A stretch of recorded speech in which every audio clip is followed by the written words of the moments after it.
Olá, tudo bem?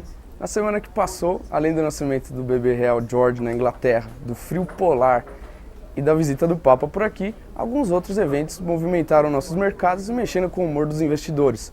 Destacadamente, a divulgação da taxa de desemprego em 6% por aqui, acima, portanto, da última divulgação, traz algumas preocupações, mas o mais importante é a sinalização de que esse viés de políticas de governo estimulando o consumo já parecem estar um pouco exauridas. O governo tem se preocupado de fato com isso, já que divulgou algumas medidas de estímulo para a oferta ao longo do ano passado.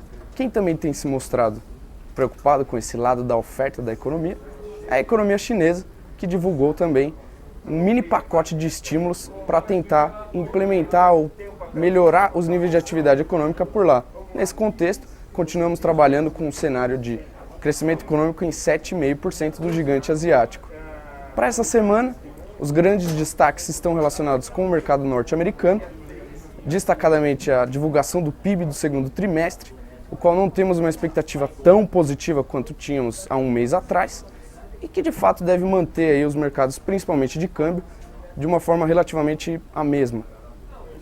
Outro ponto deve ser a divulgação da taxa de desemprego, que pode trazer alguma discussão acerca da continuidade de compra de títulos públicos pelo Banco Central, mas nós acreditamos que essa melhora deve ser incremental, não havendo aí mudanças substanciais.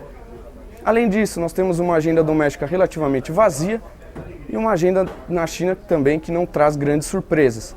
Nesse contexto, acreditamos que o viés para essa semana é de alta, já que temos uma relativa manutenção do contexto macroeconômico nos Estados Unidos e uma agenda de resultados corporativos tomando corpo.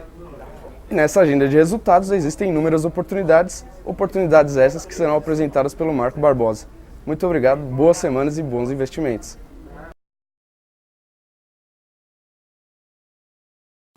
Olá, investidor. De acordo com o cenário que o Bruno Piagentini passou, as opções para essa semana são Fibria, Vale, Copasa, Grendene e Fleury. A Fibria, observamos a queda dos papéis essa semana passada, em razão do prejuízo de mais de 500 milhões de reais. Todavia, esse prejuízo é contábil, não caixa, em razão do câmbio. Porém, a tendência é que esse mesmo câmbio beneficie as receitas ao longo do segundo semestre, pois o efeito da variação já foi computado nas despesas financeiras, que ajustam o endividamento, numa espécie de marcação a mercado, enquanto que as receitas mais estrangeiras são computadas pro rata. Já em relação à Vale, o governo chinês quer enxugar a oferta de aço no mercado local, aumentando o investimento em ferrovias, por exemplo. Esse movimento deve influenciar positivamente as cotações internacionais do minério de ferro, beneficiando a Vale. Estamos mais otimistas também em relação ao desempenho operacional da Vale no segundo semestre de 2013. Copasa, as prévias do segundo trimestre indicam melhora do resultado operacional. Num cenário de risco elevado e maior volatilidade dos papéis, a companhia apresenta uma ótima característica defensiva, tais como previsibilidade de receitas e boa política de distribuição de resultados. Grendene, olhando para o que foi o desempenho do primeiro semestre, nós podemos destacar o crescimento de 2 dígitos em todas as linhas de resultado e ganhos de market share. Olhando para frente, esperamos a continuidade desse bom desempenho operacional no segundo semestre. E destacamos a boa política de distribuição de resultados como uma boa estratégia para atravessar esse momento turbulento de mercado. E por fim, a Fleury. Boas perspectivas em relação ao resultado do segundo trimestre, que será divulgado no dia 2 de agosto. Os pesados investimentos de 300 milhões de reais devem se traduzir em forte crescimento orgânico de suas operações. Chamamos a atenção para o fato do principal catalisador do papel ser a criação de postos de trabalho. Esse indicador veio positivo nos meses de abril, maio e junho, o que deve favorecer o desempenho da companhia a médio prazo.